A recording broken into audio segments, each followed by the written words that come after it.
찬송의 고백처럼 이 광야 40년 길을 걸었던 이스라엘 백성들과 함께 하셨던 그 하나님께서 이 코로나 광야를 지나갈 때 우리 성광의 모든 구석들을 의의 길로 생명의 길로 인도하시고 붙들고 계신 줄로 믿습니다.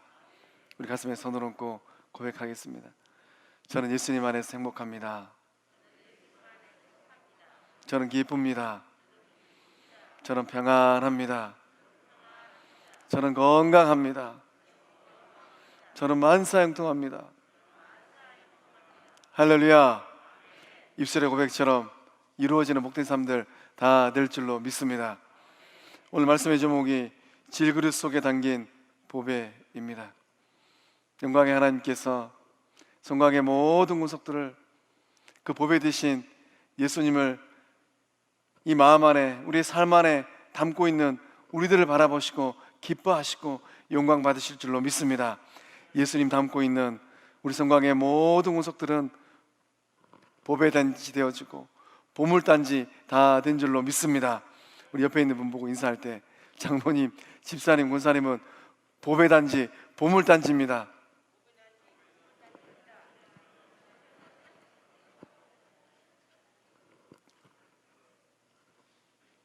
입술의 고백이 이루어질 줄로 믿습니다. 바울은 그 인생을 고백하면서 그 자신의 삶과 또 고린도 교회 성도들의 삶을 질그릇에 비유하고 있습니다. 바울은 왜 금그릇이나 은그릇, 녹그릇으로 비유하지 않고 질그릇으로 비유하였을까요? 질그릇과 우리가 인생을 살아가는 삶의 모양새가 굉장히 비슷하기 때문입니다. 바울이 얘기하고 있는 질그릇은 우리가 백화점에 가서 비싼 돈 주고 사는 그런 고급스러운 찻잔이 아닙니다.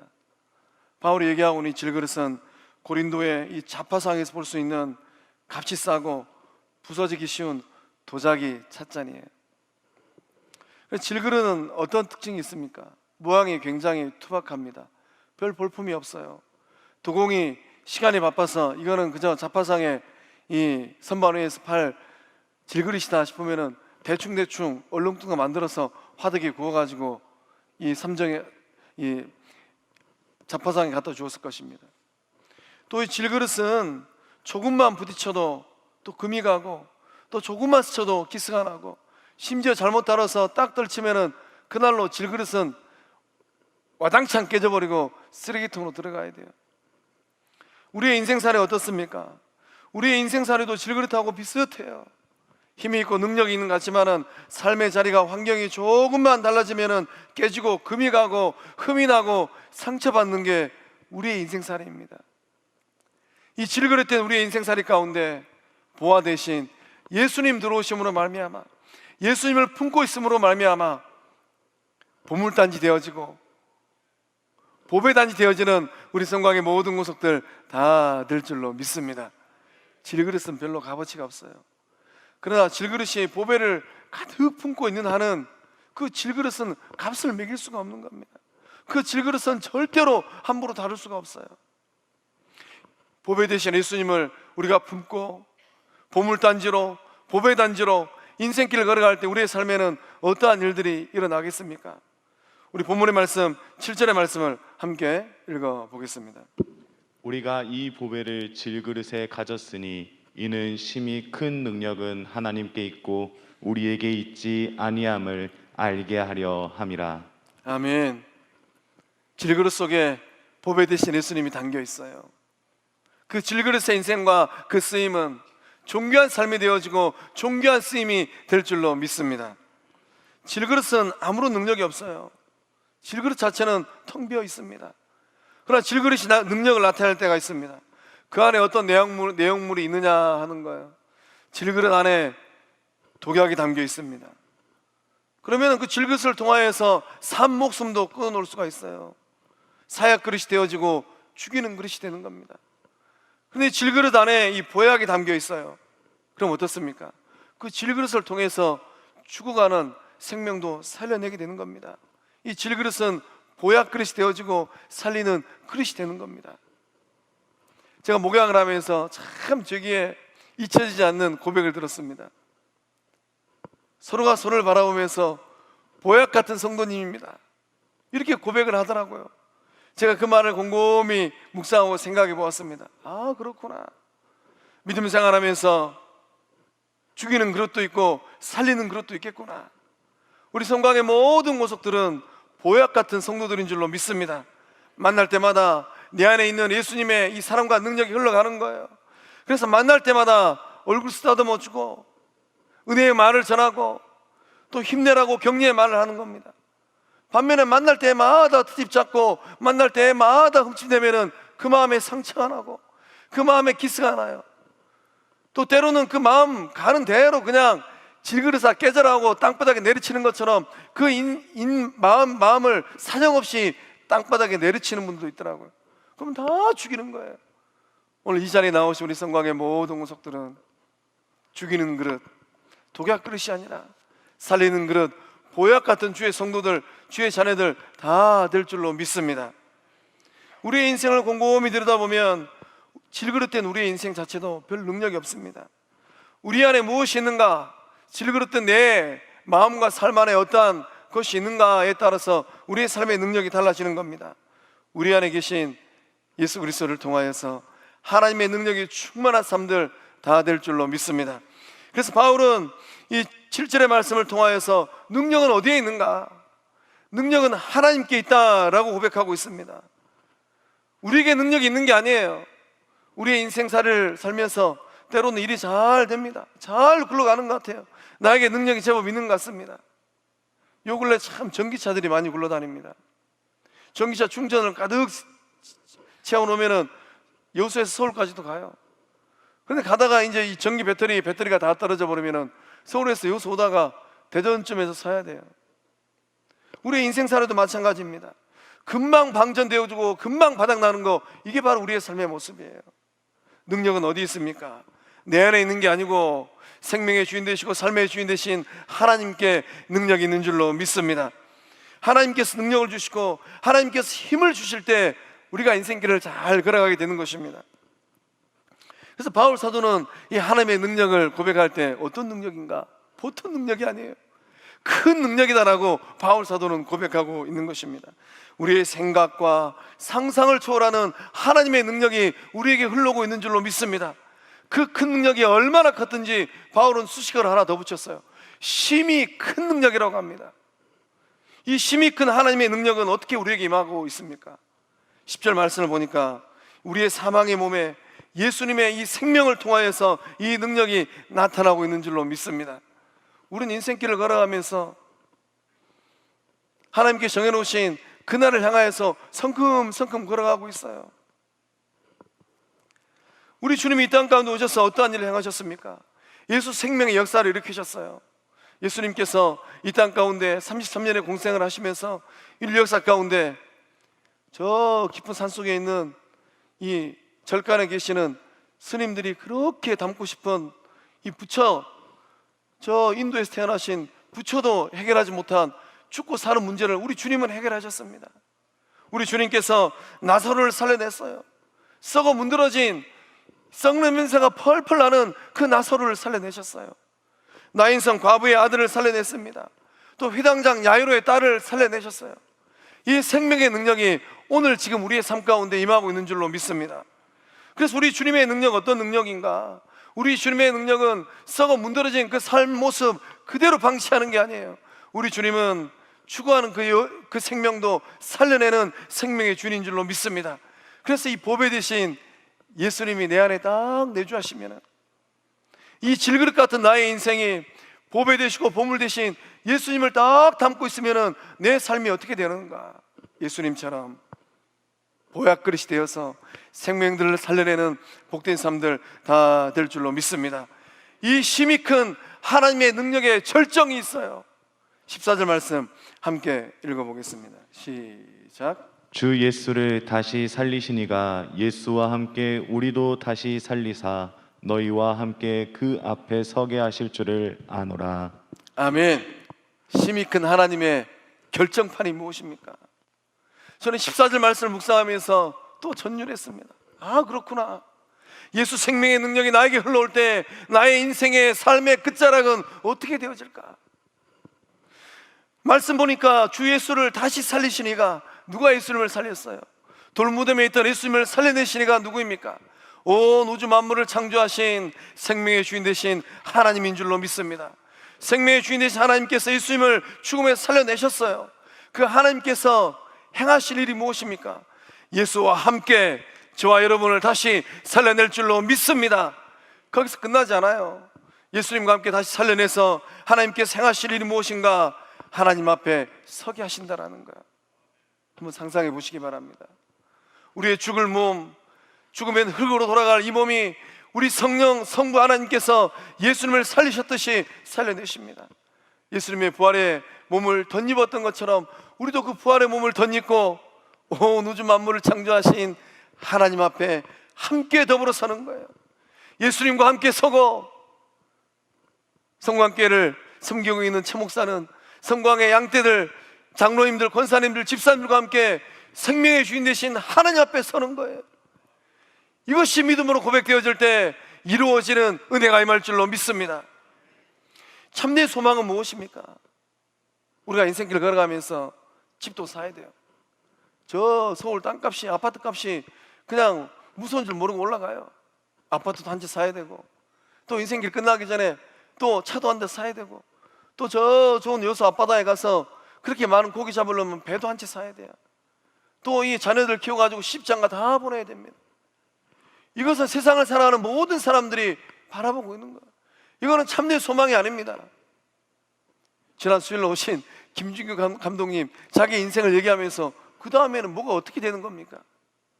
그렇게 다 이루고 나서 좋은 아파트 사고 땅도 사고 밭도 사가지고 하나님이 너 좀 와라 그러면 그 다음에 뭐가 있는 겁니까?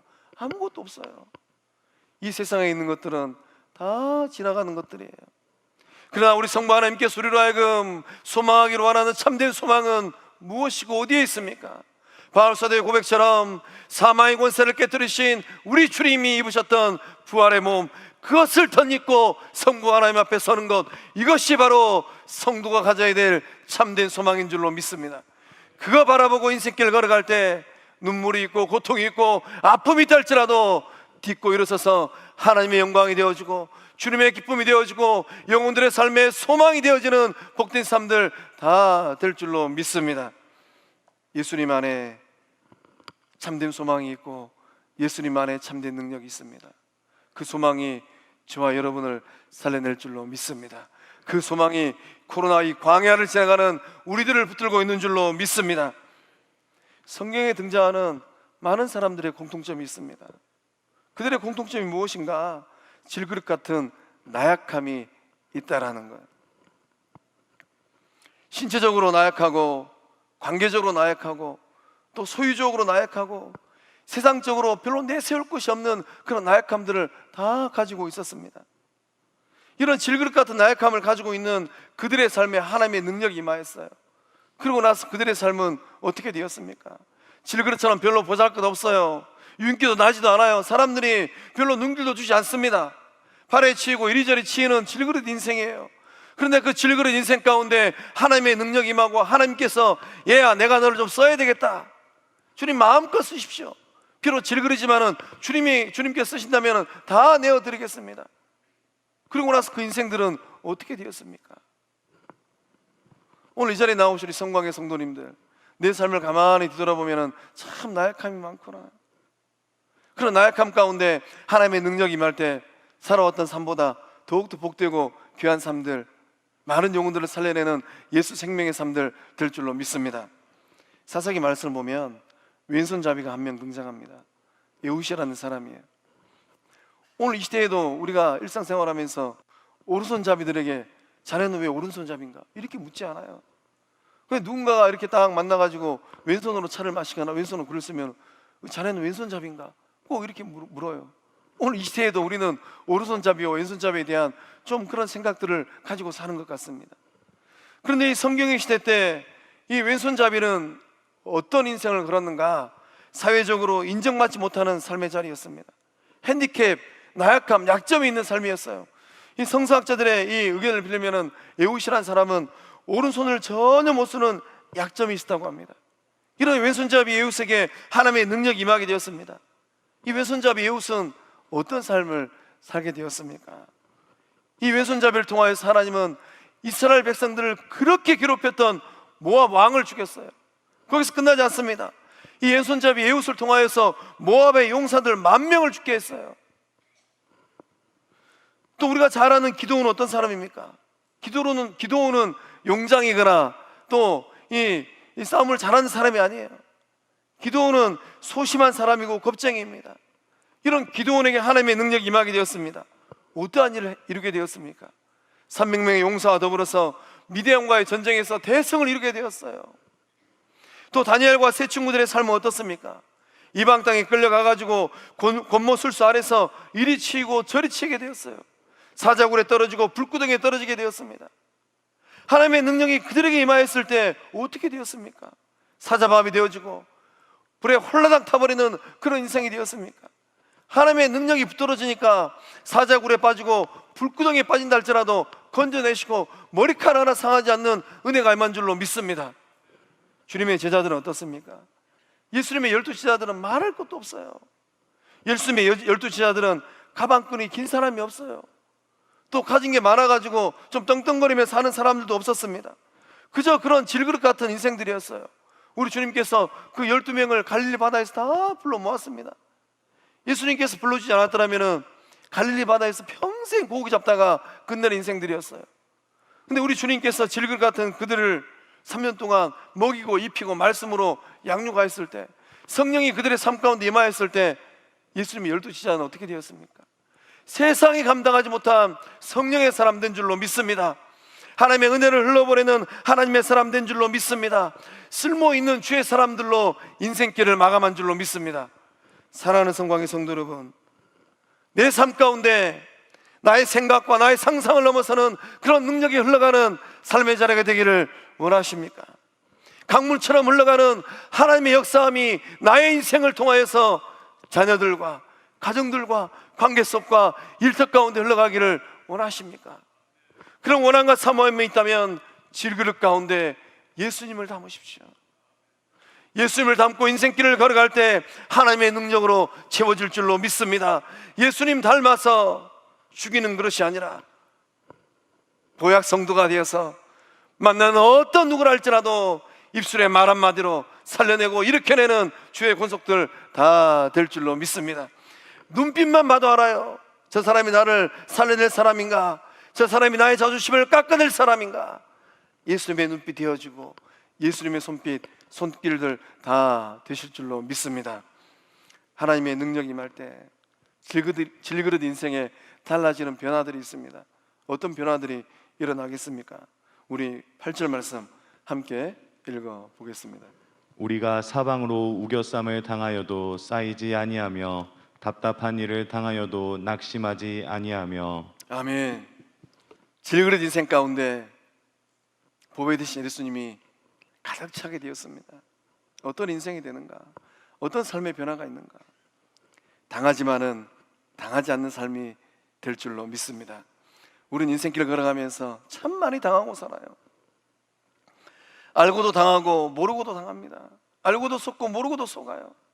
배우자에게 당하고 친구들에게 당하고 지인들에게 당하고 하다못해 내 속으로 난 자식들에게 당하는 게 인생길인 것 같아요. 그러니까 이제 우리가 인생길을 걸어가면서 우리의 마음을 견고하게 해야 됩니다. 오늘 본문의 말씀에서 바울 사도가 저는 지금까지 당한 인생을 살았습니다. 그러나 당하지 않는 믿음의 길을 걷고 있습니다. 그 고백처럼 성광의 모든 모습들도 삶의 자리에 어려움이 있다 할지라도 딛고 일어서서 하나님께 영광 돌리는 복된 삶들 다 될 줄로 믿습니다. 그래서 바울은 그 인생을 바라보면서 우겨쌈을 당한다라고 고백하고 있어요. 이 말의 의미가 무엇입니까?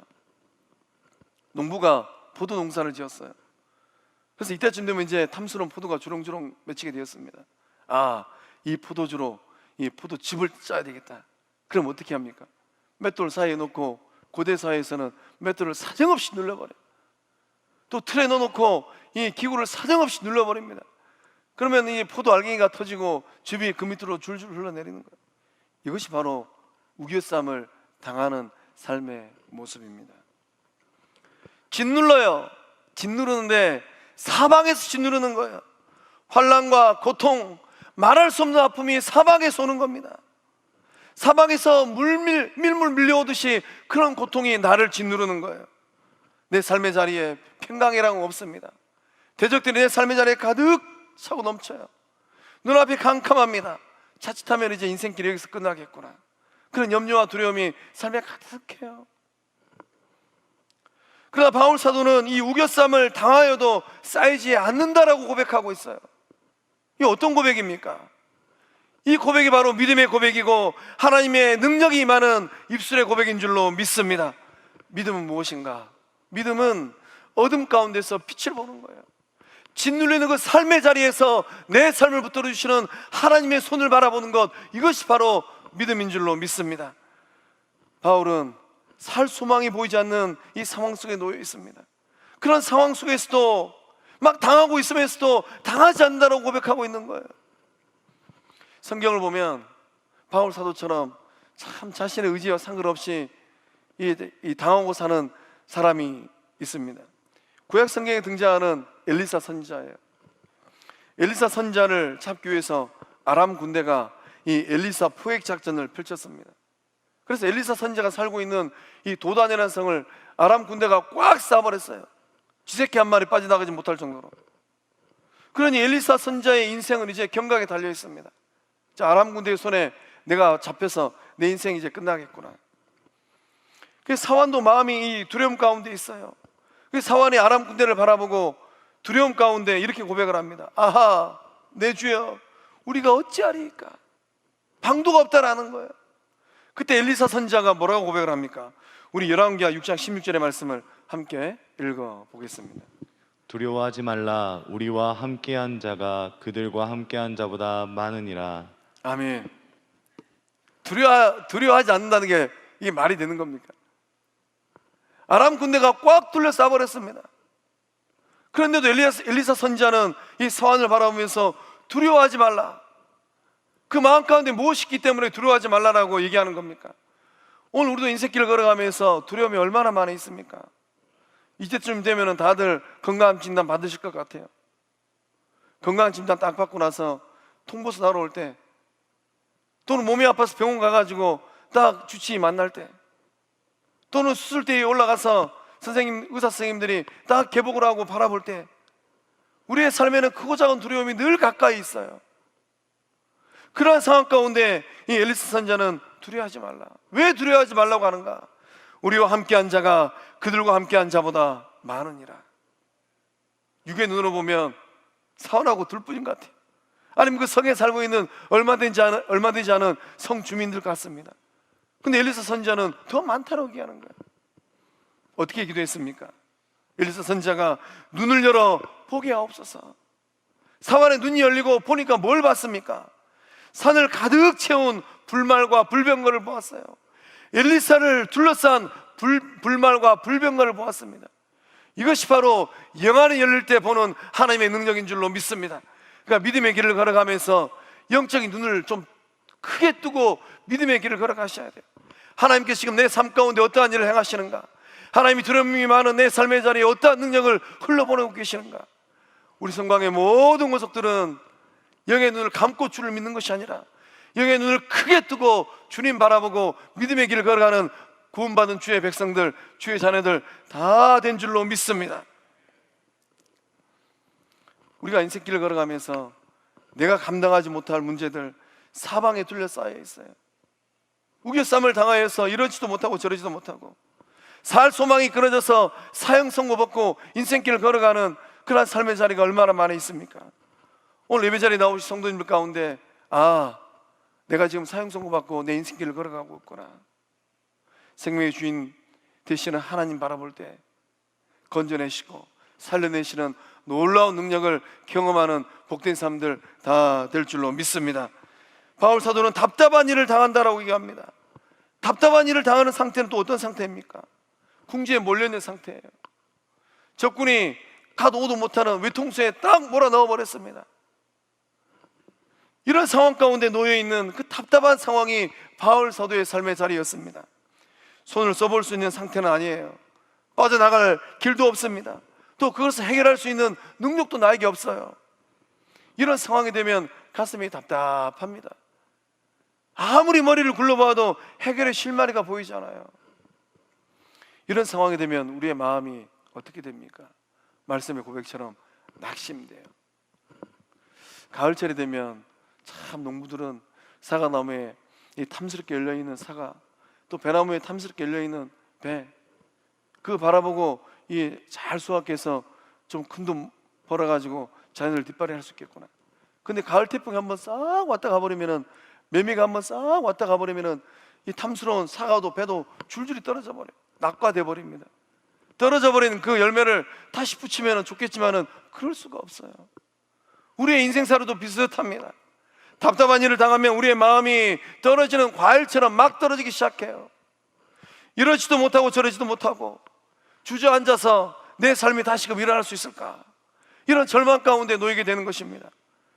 바울 사도의 삶의 자리가 답답한 삶의 자리였어요.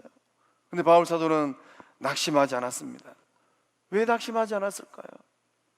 하나님께서 살아계시기 때문인 줄로 믿습니다.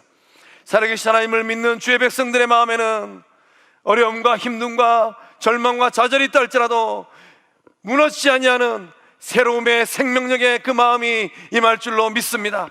낙된 데 마음을 딛고 일어서는 복된 삶들 다 될 줄로 믿습니다. 하나님이 살아계시고 사망의 권세를 깨뜨리신 우리 주님께서 살아계시기 때문에 그 주님의 역사함이 오늘도 우리의 삶 가운데 임하고 있기 때문에 낙된 삶의 자리에서 일어날 줄로 믿습니다. 그래서 이 바울 사도는 갈라디아서 6장 9절의 말씀을 통하여서 놀라운 믿음의 고백을 하고 있습니다. 우리 함께 읽어보겠습니다. 우리가 선을 행하되 낙심하지 말지니 포기하지 아니하면 때가 이름에 거두리라. 아멘. 우리가 선을 행하되 낙심하지 말지니, 우리 가운데 낙심된 마음으로 오늘 예배 자리에 나오신 분들이 있습니까? 삶을 포기하고 인생을 포기하고 절망 가운데서 내 삶의 끝자락을 보고 있는 성도님들이 있습니까? 예수님 안에서, 보배 되신 예수님 안에서 낙심도 버려버리고 포기도 버려버리고 절망도 버려버리고 예수님이 생각을 품는 복된 삶들, 생명의 생각을 품는 복된 삶들 다 될 줄로 믿습니다. 롤랜드 헤이즈라는 이 가수가 있습니다. 아주 독실한 가수예요. 1887년에 태어나가지고 1977년도에 하나님 나라 가셨습니다.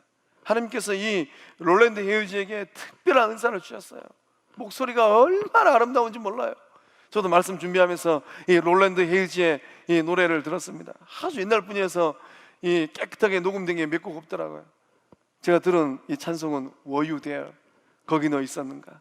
그 찬송을 부르는데, 야, 하나님이 이렇게 좋은 홀리 보이스를 롤랜드 헤이즈에게 주셨구나. 근데 롤랜드 헤이즈는 핸디캡이 하나 있었어요. 그 인생길은 참 인종차별이 심했던 시절입니다. 흑인으로 태어났어요. 그러니 인종차별이 그렇게 심했던 그 시절 가운데 롤랜드 헤이즈의 마음이 얼마나 힘들었겠습니까? 한 번은 이 독일에 있는 이 베를린에 가서 콘서트 음악회를 하게 되었습니다. 청중들이 극장을 꽉 채웠어요. 이 노래를 하기 위해서 딱 단상에 올라갔는데 여기저기서 이 큰 소리들이 들려오기 시작했습니다.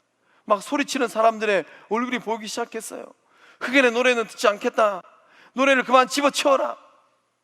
그러니까 백인들이 막 거센 소리를 외치고 있었던 것입니다. 심지어 이 쌍스러운 욕을 하는 사람도 있었어요. 아마 독베이비, 카우베이비 막 이렇게 욕을 했을 것 같아요. 그까지도 좀 이해할 수가 있습니다.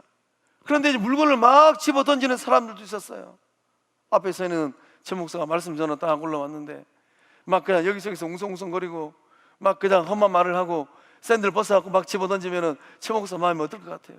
오늘은 설교 안 하고 그냥 내려가야 되겠다. 롤랜드 헤이즈의 마음이 그런 마음이었을 것 같습니다. 충격을 받았어요.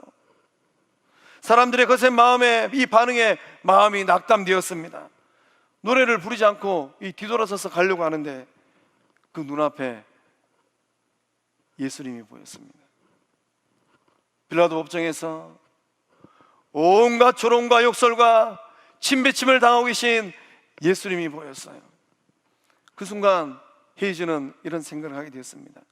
예수님은 손가락질도 당하고 모욕도 당하고 버림받음까지 당하셨는데 우리 주님은 물러서지 않으셨는데 왜 내가 백인들의 고래고래 소리 지르는 거센 소리, 날라오는 물건들, 그런 것들 때문에 물러서야 하는가? 그리고 용기를 내서 돌아서서 다시 단상 위에 섰습니다. 헤이즈의 모습을 보고 이 장내가 조용해졌어요. 헤이즈가 노래를 부르기 시작했습니다. 어떤 반응이 일어났을까요? 감동의 물기를 흘려가기 시작했어요. 헤이즈가 노래를 다 부르고 났을 때 어떤 반응이 있었을까요? 1번, 여전히 고래고래 소리 지르고 샌들 던지고 가방 던지고. 2번, 감동의 물기를 흘려서 청중들이 은혜 받았다. 1번입니까? 2번입니까? 입술의 고백처럼 이루어진 줄로 믿습니다. 감동의 물결이 장내를 가득 채우게 되었습니다. 감동받은 청중들이 우리와 같은 이 박수와 갈채를 보냈어요. 성공적인 음악회를 이루게 되었습니다. 그리고 나서 헤이즈는 어떻게 했는가? 하나님 앞에 영광을 돌렸어요. 지난 수요일 날 김중규 감독님 오셔가지고 막 그냥 이렇게 그림 그리고 나서 우리와 같은 박수가 들려오니까 하나님의 영광을 다 돌리시더라고요. 믿음의 사람들의 삶의 자리 가운데 그러한 모습을 통하여서 하나님께서 영광 받으신 줄로 믿습니다. 그래서 15절 하반절의 말씀 보면 은혜가 더하여 넘쳐서 하나님께 영광을 돌리게 하려 함이라.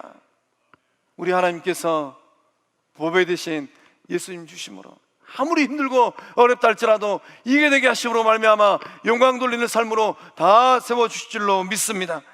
우겨쌈을 당하여도 쌓이지 않는 이유가 무엇입니까? 눈앞에 캄캄한 일을 당하여도 낙심하지 않는 이유가 무엇입니까? 질그릇 속에 보화 되신 예수님께서 계시기 때문인 줄로 믿습니다. 크신 하나님의 능력이 임하기 때문에 주저앉아 있는 삶이 아니라 일어나는 삶이 될 줄로 믿습니다. 사랑하는 성광의 성도 여러분, 답답한 일을 당하여서 낙심된 상황 가운데 놓여 있는 분들이 있습니까? 기도하고 찬송하고 주님 얼굴 바라볼 때 일어나는 복된 삶들 다 될 줄로 믿습니다. 질그릇 인생 가운데 임하는 예수 생명의 능력은 또 어떤 능력입니까? 우리 9절 말씀 함께 읽어보겠습니다. 박해를 받아도 버림받지 아니하며 거꾸러뜨림을 당하여도 망하지 아니하고. 아멘. 바울 사도가 박해를 받아도 라고 고백하고 있어요. 바울 사도의 인생길은, 인생살이는 마치 사냥터와 흡사합니다. 바울은 사냥개들에게 쫓겨다니는 사슴처럼 절박한 상황 가운데 놓여 있어요. 박해를 받아서 이곳저곳으로 쫓겨다녔습니다. 바울은 한 번은 이 루스드라에서 바울이 복음을 전하고 전도를 하고 있었습니다. 그때 어떤 일이 있었습니까? 안디옥에서 온 유대인들이 바울을 향하여서 돌을 던졌어요. 아니, 루스드라에 사는 이 유대인들이 아니고 안디옥에서 온 유대인들이 루스드라에 있는 바울을 찾아와서 돌팔매질을 했습니다. 그 돌을 맞고 바울이 어떻게 되었습니까? 무수히 날아오는 돌을 맞고 바울이 혼절하고 기절해 버렸어요. 이 기절한 바울을 유대인들은 죽은 줄 알고 내다 버렸습니다.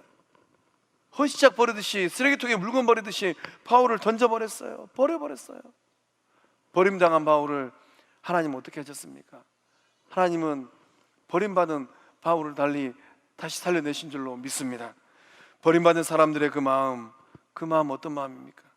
억장이 무너지고 피눈물이 흐르는 그 마음이에요. 버림받은 사람들의 인생을 누가 다시 살려냅니까? 세상이 살려낼까요? 권세자들이 살려낼까요? 가진 자들이 살려낼까요? 잘난 사람들이 살려낼까요? 버림받은 그 영혼들의 삶을 살려내시는 이가 오직 생명의 주인 되신 하나님인 줄로 믿습니다. 하나님은 버림받은 사람들의 인생을 구렁텅이에서, 사자굴에서, 불구덩이에서, 나일강에서 살려내셨어요. 요셉이 구렁텅이에 버림받았습니다. 다니엘이 사자굴에 버림받았어요. 다니엘의 세 친구가 불구덩이에 버림받았습니다. 어린 아기 모세는 나일강에 버림을 받았어요. 누가 그들을 살려냈습니까? 생명의 주인 되신 하나님인 줄로 믿습니다. 세상은 버려도 사람들은 버려도 하나님은 버리지 아니하고 건져내시고 살려내신 줄로 믿습니다. 그 하나님 손에 붙들려서 거룩하고 귀하게 쓰임받는 우리 성곽의 영적 가족들 다 될 줄로 믿습니다. 예수님도 박해받고 버림받았습니다. 그날 그 밤에 제자들은 살기 위해서 예수님 버리고 도망갔습니다. 유대인들도 예수님 버렸어요. 버림받은 예수님은 그렇게 십자가에 못 박히셨습니다. 그 어느 누구도 예수님을 향하여서 나서는 사람이 없었습니다. 오늘 이 시대도 마찬가지입니다. 교인들은 어려움이 되면 다 예수님 버리고 세상으로 가더라고요. 성도들이 아니에요. 성도들은 어렵고 힘들수록 십자가 붙들고 주를 향하여서 한 걸음 한 걸음 나옵니다. 그러나 이런저런 이유로 교회를 다녔던 교인들, 그들은 예수님 버리기를 헌시작 버리듯이 버리더라고요. 우리 가운데는 그런 분이 없는 줄로 믿습니다. 생명의 주인 되신 예수님 바라보고 걸어가는 성도들이 이 가운데 모여 있는 줄로 믿습니다. 사람들로부터 버림받은 우리 주님을 성부 하나님은 어떻게 하셨습니까? 건축자들이 버렸던 그 돌처럼 우리 하나님은 버리지 않으셨습니다. 우리 하나님은 예수님을 모퉁이의 머릿돌로 삼아주신 줄로 믿습니다. 우리 베드로전서 2장 7절의 말씀 함께 읽어보겠습니다. 그러므로 믿는 너희에게는 보배이나 믿지 아니하는 자에게는 건축자들이 버린 그 돌이 모퉁이의 머릿돌이 되고. 아멘. 우리 질그릇 인생의 보배 되신 예수님은 우리의 삶의 이종표요, 모퉁이의 머릿돌 된 줄로 믿습니다. 또 바울 사도는 거꾸로 트림을 당한다라고 고백하고 있어요. 이 말의 의미는 무엇입니까? 넘어진다는 말이에요. 누군가는 악의적으로 내 인생에 발을 걸어서 넘어뜨립니다. 내 의지와 상관없는 일들이 일어나서 내 인생에 발목을 잡는다라는 거예요. 중요한 것은 무엇입니까? 그렇게 거꾸로 트림을 당하여도 망하지 않는다라는 거예요. 이것이 바로 은혜고 이것이 바로 하나님의 능력인 줄로 믿습니다. 신자의 삶은, 성도의 삶은 때로는 거꾸로 틀어지기도 합니다. 그러나 망하지 않는 줄로 믿습니다. 스데반 집사님은 복음 전하다가 돌파매질 당했습니다. 그래서 돌 맞아 죽었어요. 거꾸로 트림을 당했습니다. 세상이 이긴 것처럼 보입니다. 스데반 집사님에게 돌을 던졌던 많은 사람들은 그 속으로 쾌재를 불렀을 것 같아요. 스데반 인생 이제 망했구나. 세상이 이긴 것처럼 보이고 우리 스데반 집사님이 망한 것처럼 보입니다. 그러나 누가 승자이고 누가 패자입니까? 성경은 스데반 집사님이 망했다라고 기록하고 있잖아요. 성경은 스데반 집사님이 잔이라라고 기록하고 있습니다. 망한 자들은 누구입니까? 사단의 권세가 망하고 스데반 집사님에게 돌을 던졌던 유대인들이 망하고 로마 제국이 망한 줄로 믿습니다. 우리 스데반 집사님 망하지 않았어요. 돌 던진 사람들의 인생은 어떻게 되었을까요? 역사 속에 흙먼지로 다 돌아갔습니다. 그러나 스데반 집사님은 하늘의 별처럼 찬란하게 오늘도 우리의 마음 가운데 빛나고 있는 줄로 믿습니다. 진리는 고통당할지언정 망하지 않는 줄로 믿습니다. 성도의 삶에, 신자의 삶에 때로는 어려움과 고난과 역경과 죽음이 있다 할지라도 망하지 않는 줄로 믿습니다. 이런 어려움의 인생길을 걸어갈 때 성도의 삶이 아주 엎드러지지 않는 이유는 무엇일까요? 우리 시편 37편 23절과 24절의 말씀을 함께 읽어보겠습니다. 여호와께서 사람의 걸음을 정하시고 그의 길을 기뻐하시나니 그는 넘어지나 아주 엎드러지지 아니함은 여호와께서 그의 손으로 붙드심이로다. 아멘. 성도의 삶이 엎드러질지언정 거꾸로질지언정 망하지 않는 이유가 무엇입니까? 하나님께서 그 걸음을 정하시고 기뻐하시고 붙들고 계신 줄로 믿습니다. 사랑하는 성광의 성도 여러분, 질그릇 같은 여러분의 인생에 보배 되신 예수님을 담으십시오. 보배 단지가 되어서 예수님의 손이 되어주고 발이 되어서 영혼들을 살려내는 보약 그릇 다 될 줄로 믿습니다. 기도하시겠습니다. 은혜 하나님, 질그릇 같은 인생의 보물 되신 예수님 닮게 하시니 감사드립니다.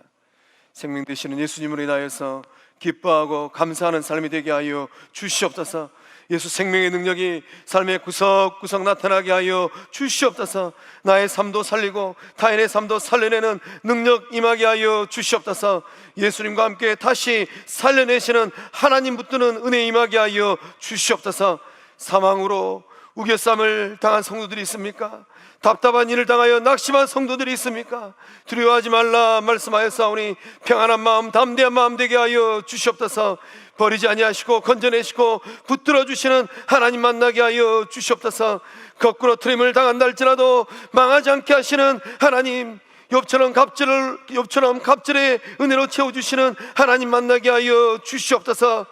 은혜의 하나님, 가을이 깊어갑니다. 성광의 모든 영적 식구들의 삶도 하늘 은혜로 예수 사랑으로 참된 믿음으로 깊어지게 하여 주시옵소서. 역사하심을 믿사옵고 머릿돌 대신 예수님의 이름으로 기도하옵나이다. 아멘.